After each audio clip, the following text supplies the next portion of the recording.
His family never showed up for anything. So on the biggest day of his life, he didn't invite them. What he found out after the wedding changed everything he believed. You know the worst part of betrayal? It's not the moment they choose someone else over you. It's realizing they never even thought twice about it.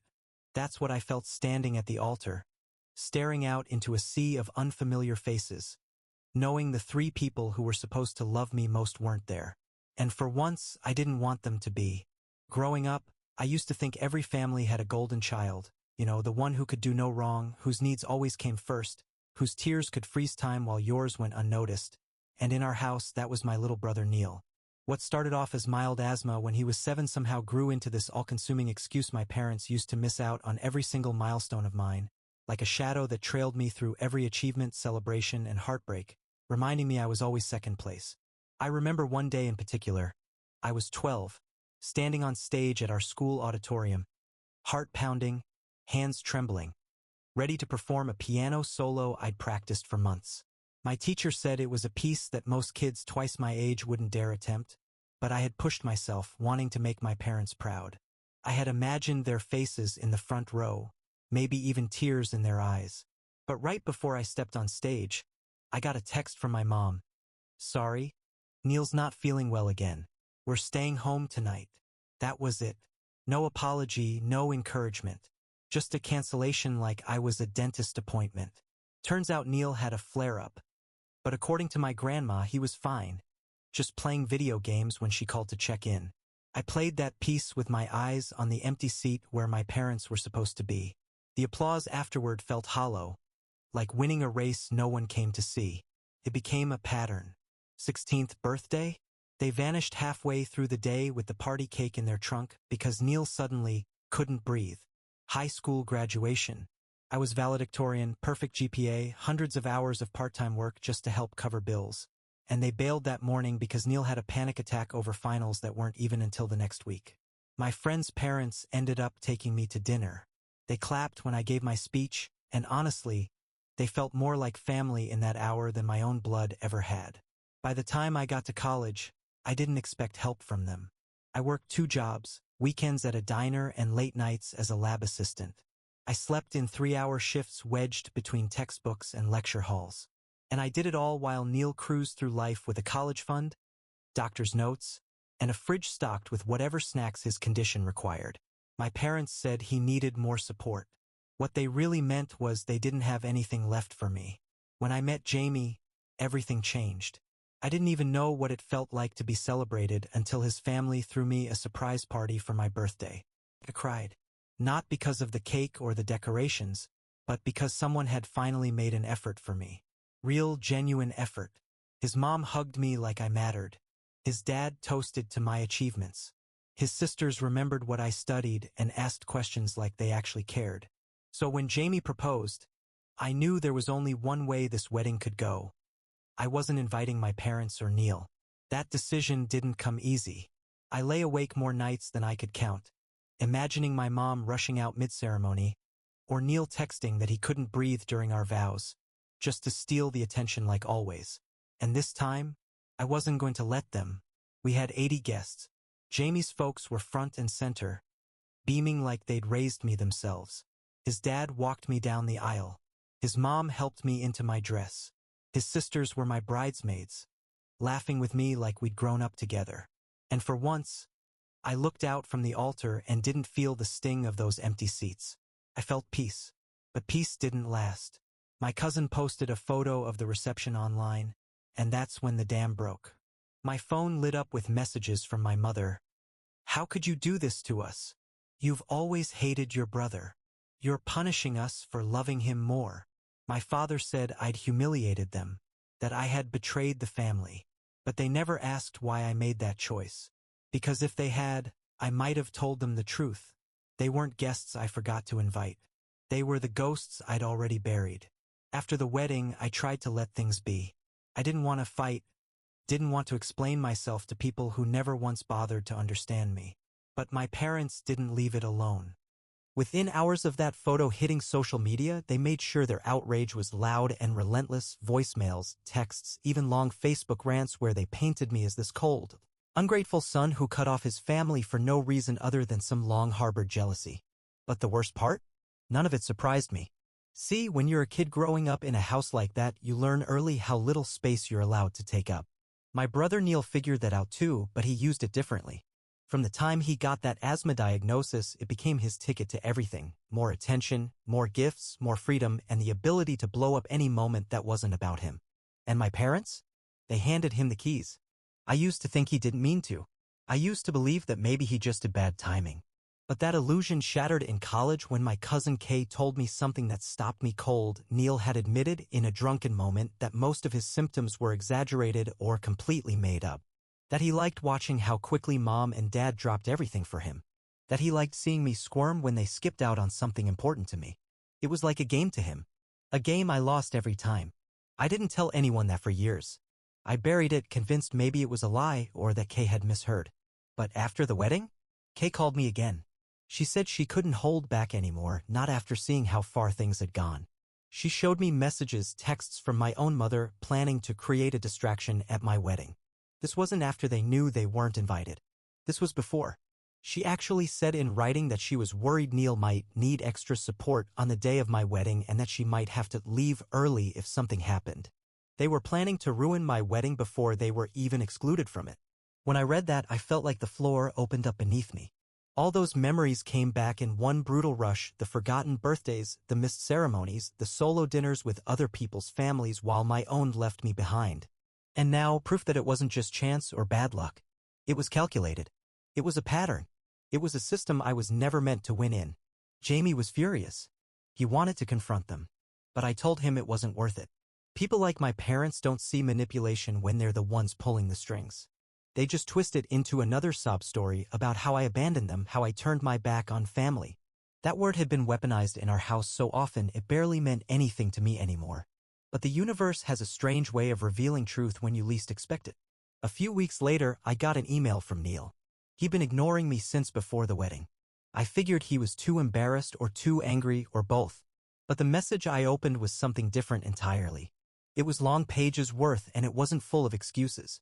It was an apology. He admitted it. All of it. Said he was in therapy now, that he'd started going for anxiety and depression, but ended up unpacking a whole mess of things he never fully understood about our family. He talked about how being sick was the only time our parents paid attention to him, how it made him feel special, seen, safe. So he kept playing into it even when he knew he wasn't really sick. Especially when he knew it would take attention away from me. He said he never hated me. He was just afraid I'd leave him behind. That my achievements made him feel invisible. And instead of dealing with that, he made himself the center of every room I walked into. Reading that, it broke me in a way I didn't expect. Because part of me had waited my whole life for someone to finally admit what I'd always felt but never heard spoken aloud.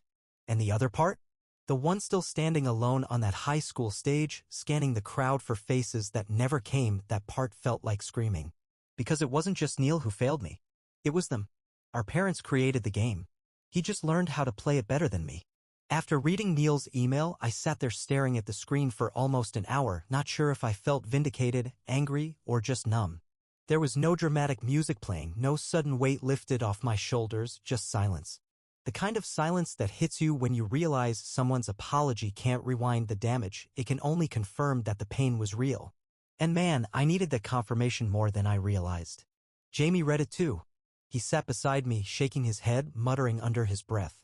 It's like he finally grew a conscience, he said, but his voice was tight with caution. But be careful. That doesn't mean he gets to walk right back into your life.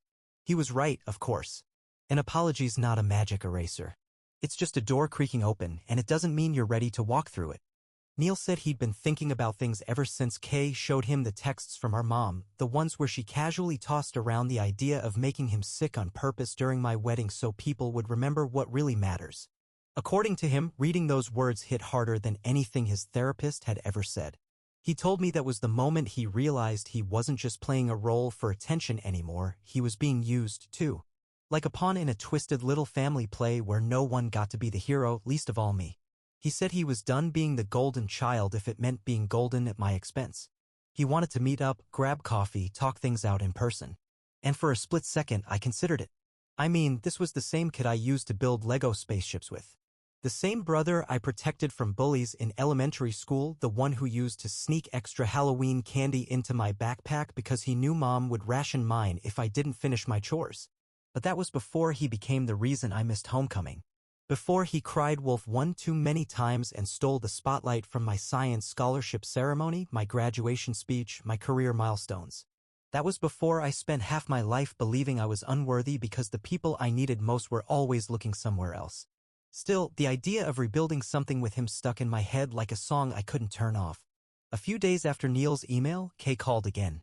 We talked for over an hour about everything, about how she'd seen the favoritism since we were kids but never felt like it was her place to say anything. She admitted she felt guilty for staying silent all those years.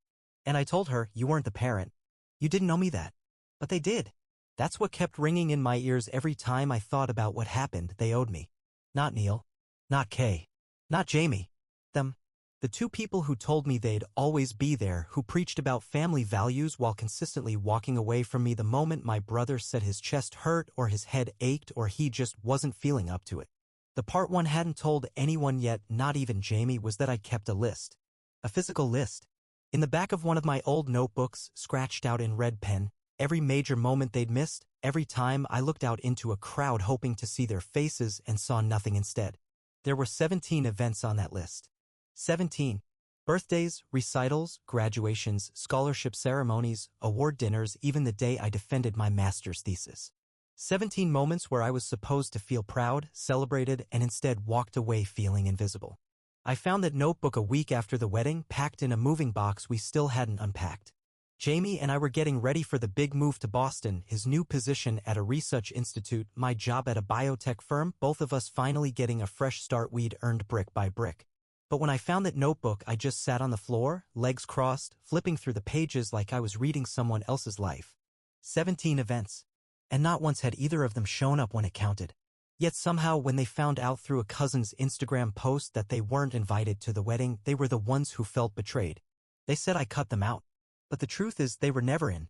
And that's the thing no one tells you about growing up in a family that consistently puts one child's needs above the other's. Eventually, you stop expecting anything different. You lower your expectations until they sit so close to the floor, they're practically buried. And then one day, when you finally say enough, they look at you like you're the traitor. 2 weeks after Neil's apology, I sat in our half-packed apartment, cardboard boxes forming a kind of fortress around me, and I realized something strange. I wasn't angry anymore. At least, not in the same way. The rage had simmered down into something colder, quieter, like the embers of a fire that burned too long. I'd spent so much of my life trying to get noticed, trying to be enough for the people who were supposed to love me unconditionally, and now I was finally staring down the truth I'd avoided for years. They saw me. They just didn't want to. And I think that hurt worse than being ignored. The texts from my parents didn't stop. My mom was on a campaign now, trying to rewrite the story in real time. You've always resented your brother. You never understood how hard it was for us. We did our best. My dad even left a voicemail with that gravelly, passive-aggressive tone he reserved for scolding me without raising his voice. We're your parents, and you'll regret cutting us out one day. Regret. That's the word they kept using. But regret was what I'd already lived through. I regretted every time I told myself to be patient, to forgive them again, to hope the next birthday or graduation or award would finally be the one they showed up for. Regret was me clinging to their love like a drowning man reaching for a lifeboat that never stopped sailing past. I didn't owe them another drop of regret, but I did owe it to myself to let go. The turning point came the night Jamie's mom, God bless that woman, called my mother. She's been a pediatric nurse for over 3 decades, working with respiratory conditions in children. And she was as polite and kind as anyone could be. She tried to open a door, suggested maybe there was room to rebuild, to come together for a post-wedding dinner. She gently mentioned that Neil's condition didn't seem consistent with someone who hiked every weekend, played soccer twice a week, and recently ran a 10K. My mom hung up on her, not angrily, not emotionally, just like she was swatting away an annoying fly. And then, get this. She had the nerve to call Jamie's sister and accuse his family of interfering in private medical matters. Private? It stopped being private the minute they used Neil's sniffles as an excuse to skip my graduation while posting party photos that same night. That was the night I made a choice. I pulled out that same old notebook, the one with the 17 ghosted memories, and I grabbed a pen. I wrote one more line at the bottom of the page. Wedding, they weren't invited, and for the first time I didn't feel abandoned. I felt free. I didn't even cry. I thought I would, but the tears never came. Just a quiet kind of relief, like taking off shoes that never fit right to begin with. Jamie came into the room, leaned on the doorframe, and just said, "You okay?" And for the first time in a long time, I was honest. "Yeah," I said. "I think I actually am." That weekend, we threw a small dinner with the people who had shown up. Jamie's parents, his sisters, some friends, and my grandparents, who danced in the kitchen like teenagers and toasted to a future that no longer felt like it had to orbit around guilt. At one point during the meal, Jamie's dad stood up and gave a speech. Not long, just a few minutes. He talked about resilience, about finding family not just in blood, but in the people who choose to stand beside you no matter what. Then he looked straight at me and said, "You've got a room in this family that no one else can fill." I'll never forget that sentence, because it wasn't about replacing what I lost. It was about recognizing what I deserved. A few days later, Kay called again. This time, she had something more to share. She'd been digging through old messages from our mom, trying to make sense of things, trying to understand how deep the manipulation ran. And what she found shocked even her. There was a message, one I hadn't seen, where our mom said, "I worry Neil won't get through the wedding without something happening. Maybe if he stays home and feels unwell, it'll keep people grounded in reality. We can't let me steal the spotlight again." She actually used those words, steal the spotlight again. That's when it hit me in full. This wasn't about protecting Neil. It never had been. This was about control. It was about making sure that no matter what I achieved, no matter how high I climbed, my feet never left the ground they built. That night, I looked in the mirror and said something out loud I never had before. "I'm not the problem." And I meant it. The morning after Kay sent me that message, I sat at the kitchen table staring at it over my coffee, letting the words burn themselves into my brain. We can't let him steal the spotlight again. Not, "I hope he has a nice day." Not, "I'm proud of what he's accomplished." Just control. Power. My own mother couldn't bear the idea of me having one day, that wasn't filtered through Neil's shadow. That wasn't love. That wasn't protection. That was sabotage in its purest, most cowardly form. I called Kay and thanked her. We talked for hours about our childhood, about the things we both saw but never acknowledged.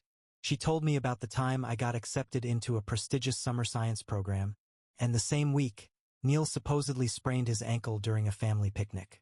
The attention immediately shifted. I didn't even remember the sprain until she brought it up, probably because I'd already learned to block that kind of emotional bait and switch out of my head.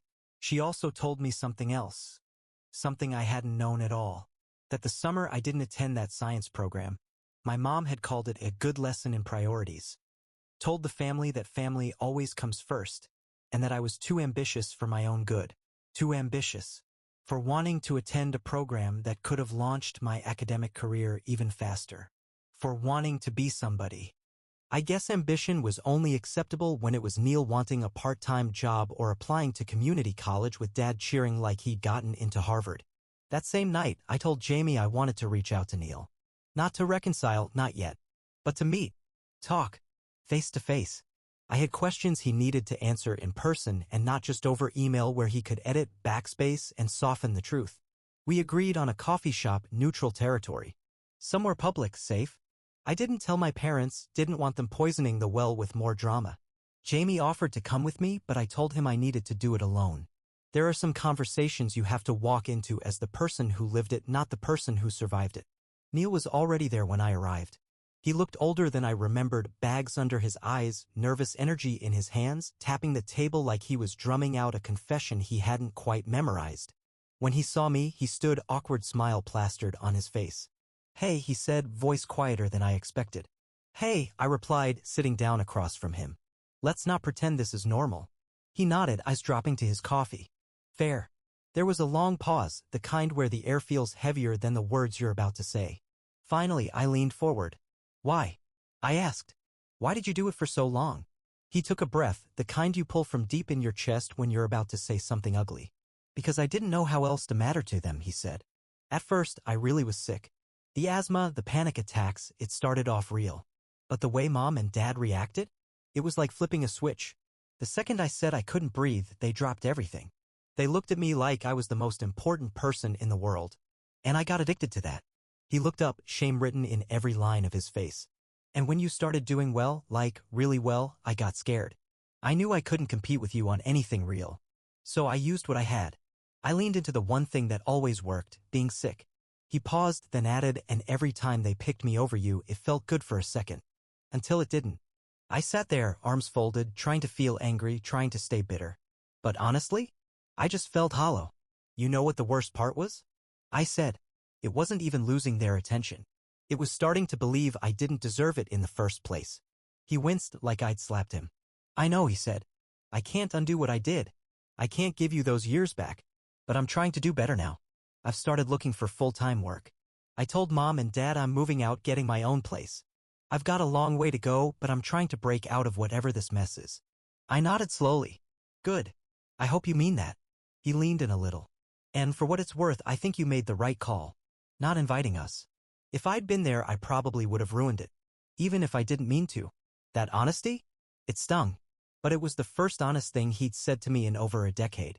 We parted without hugging, without promises, but with something better than closure, truth.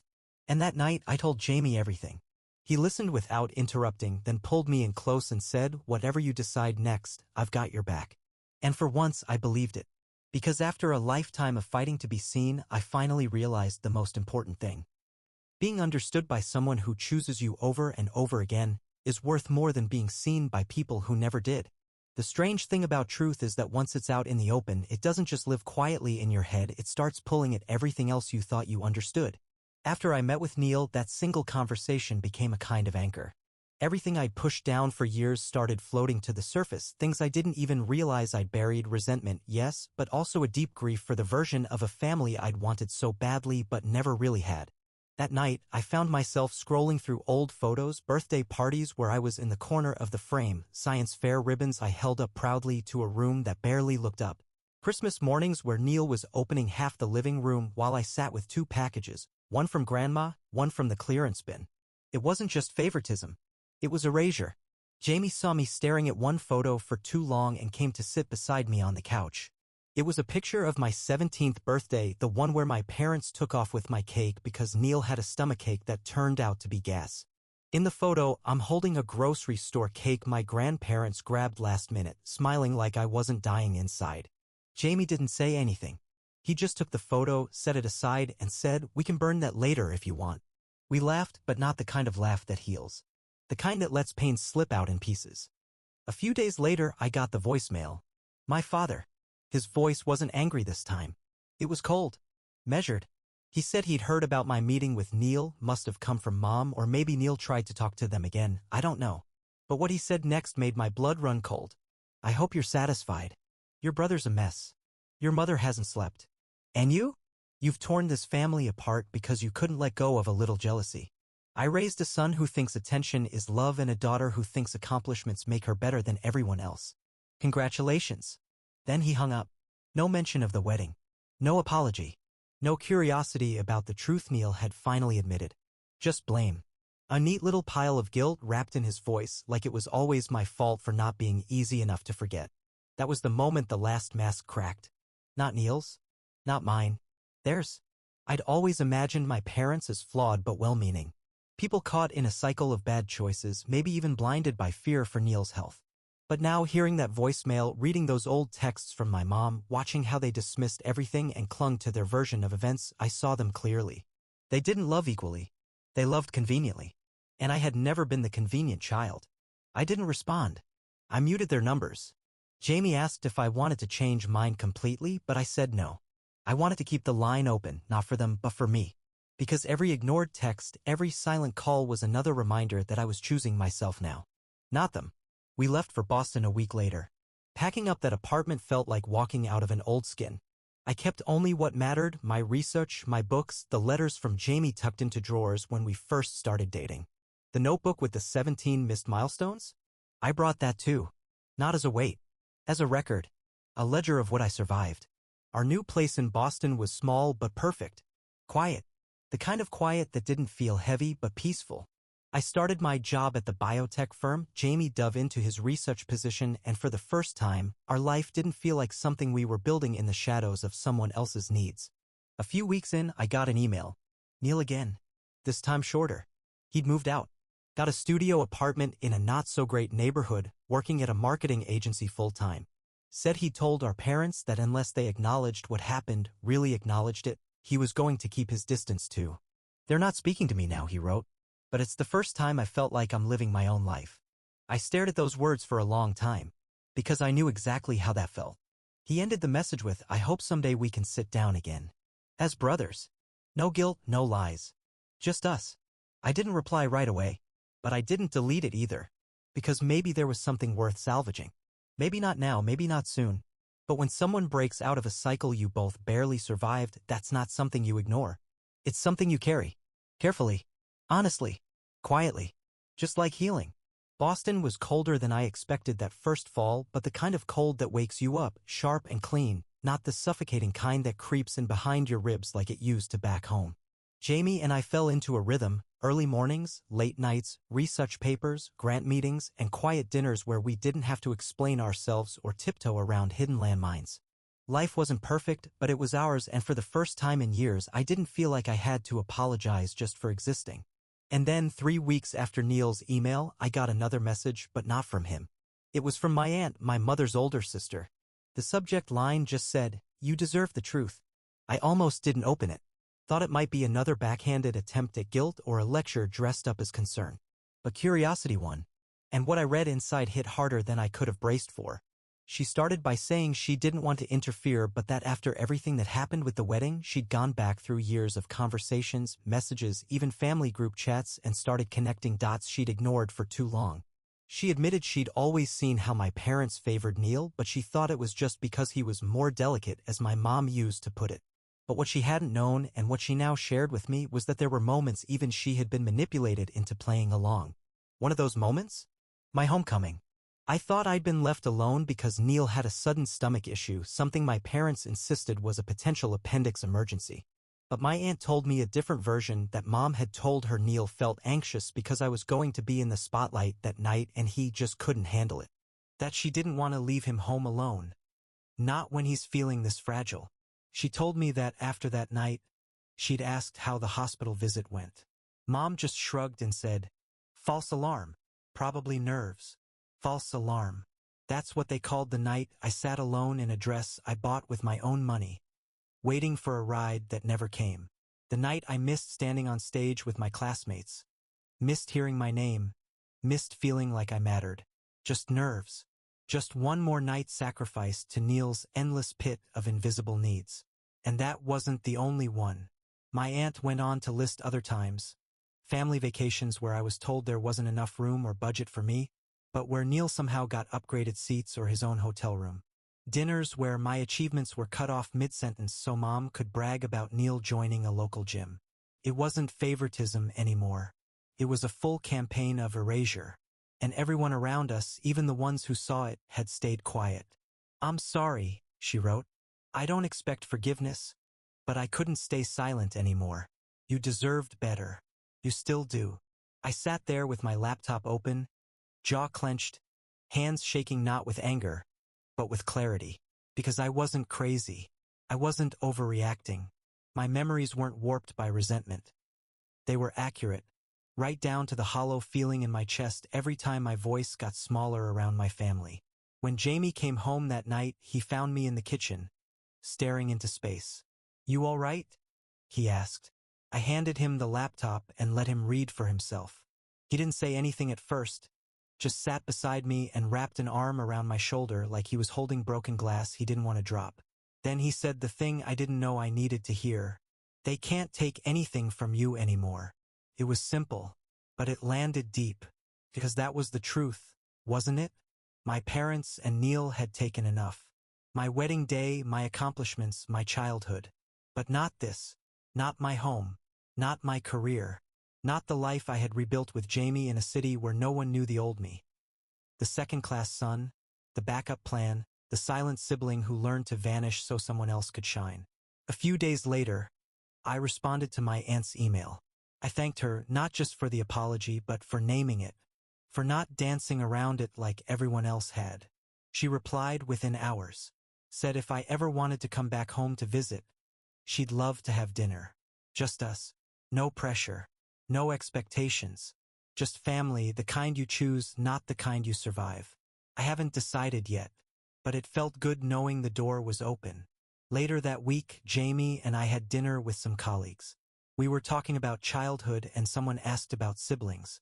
I hesitated for a second, then said, "Yeah, I've got a brother."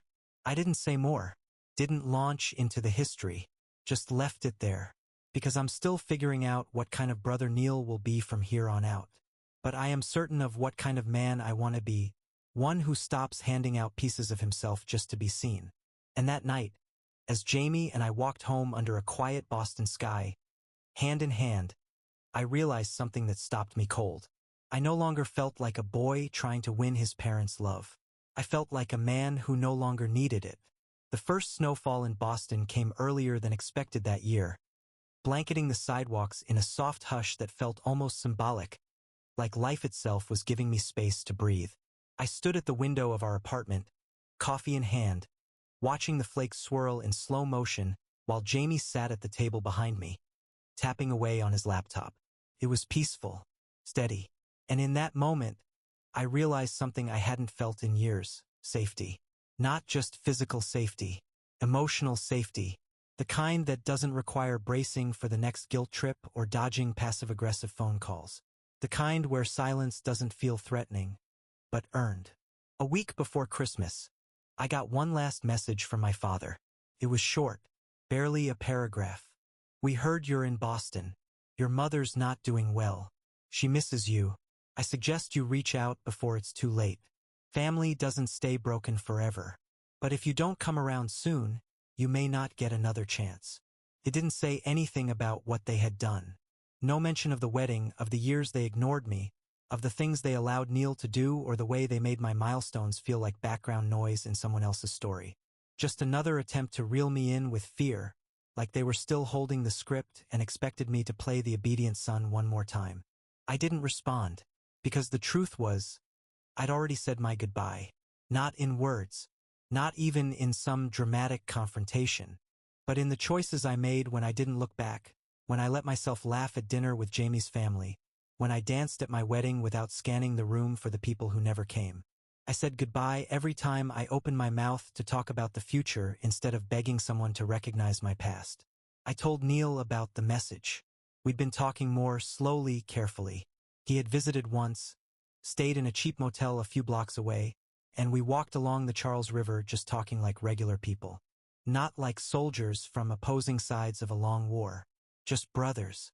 Two men trying to figure out how to move forward without dragging the wreckage behind them. "I got one too," he said. "He told me I was weak for siding with you." I snorted. And yet here we are, still breathing. He smiled, but there was heaviness in his eyes. "You think you'll ever go back?" I shook my head. "There's nothing back there I need." He nodded, didn't press. After he left that weekend, he sent me a message I haven't deleted. "I don't deserve your forgiveness, but I'm grateful for your time. Maybe one day we'll have more of it." And I think he meant it. A few days before New Year's, Jamie and I hosted a small dinner with friends. Nothing extravagant, just good food, too much wine, laughter that felt earned. Someone asked about our wedding, and Jamie told them how beautiful it was, how his dad walked me down the aisle, how his sisters cried through their speeches, how the whole room felt like a warm breath after a long winter. Then someone said, "Did your parents cry?" And the room got quiet. Jamie looked at me, waiting to see what I'd say. I just smiled and said, "They weren't there." "Oh," she said. "I'm sorry." I shook my head. "Don't be. It was the best day of my life." And it was, because for once, I didn't spend the day hoping someone would finally notice me. I spent it being loved, fully and openly, by people who had nothing to gain and no spotlight to steal. That night, when the clock struck midnight, Jamie pulled me close and whispered, "To fresh starts." I looked around that tiny living room, walls covered in Polaroids and memories we were finally proud to claim, and whispered back, "To finally coming home." And that's what it felt like. Not revenge. Not closure. Just peace. Not the kind you find. The kind you choose. So to the boy I used to be, waiting on doorsteps, staring out at empty seats, wondering what he did wrong. I see you. You didn't deserve any of that. And you don't have to keep waiting anymore. And to the man I've become, I finally like who you are.